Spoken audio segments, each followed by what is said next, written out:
Pinatawag po ng Civil Aviation Authority of the Philippines o CAAP ang mga piloto ng eroplano ng Philippine Airlines na nag-emergency landing sa Iloilo.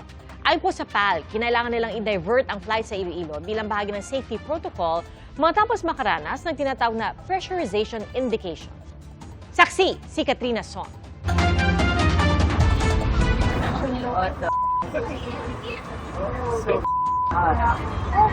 Panay ang paypay at nakatayo na ang ilang pasahero sa loob ng Flight TR-2544 ng Philippine Airlines kahapon.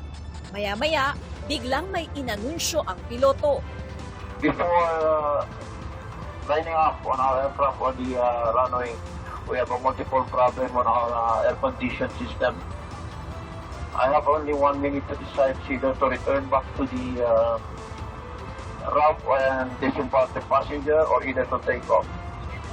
I decided to take off. May mga pasaherong nahirapan ng huminga at gumamit na ng oxygen mask.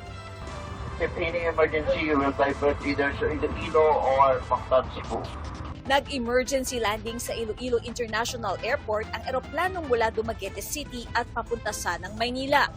Kwento ng isang pasahero, mula nang sumakay sila sa eroplano, hindi na gumagana ang aircon. Hindi pa rin daw ito gumana hanggang sa makalipad kaya naging sobrang init sa loob ng eroplano. Ang experience namin, parang nakasakay ka sa loob ng kotse na walang aircon and then summer. Yung feeling na yon, parang almost an hour yung ganong eksena sa loob ng aircraft. Nakailang tanong na rin daw sila sa mga flight attendant.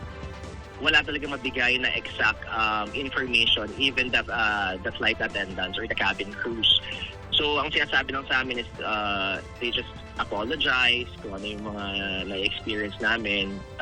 Tapos, they're making sure lang na parang they're trying their best. Nabahala rin daw ang mga pasahero nang makita na ilang matatanda na ang nahihirapang huminga maging mga bata. Medyo crucial doon, may isang baby doon na sobrang affected nung situation na nag-turn na siya ng violet. Nakamontek na talaga siyang mawala. Buti na lang meron kaming ibang mga passengers na merong knowledge sa first aid.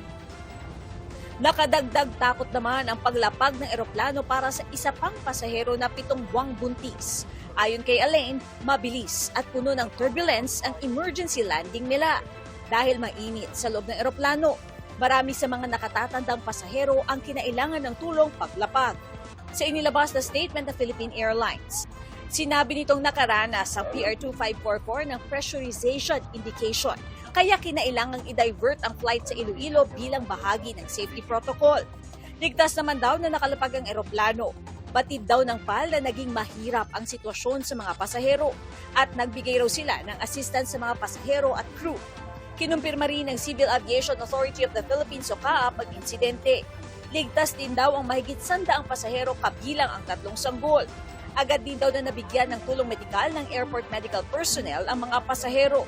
Iniimbestigahan na raw ng CAAP ang insidente at nakikipag-ugnayan na rin sila sa airline.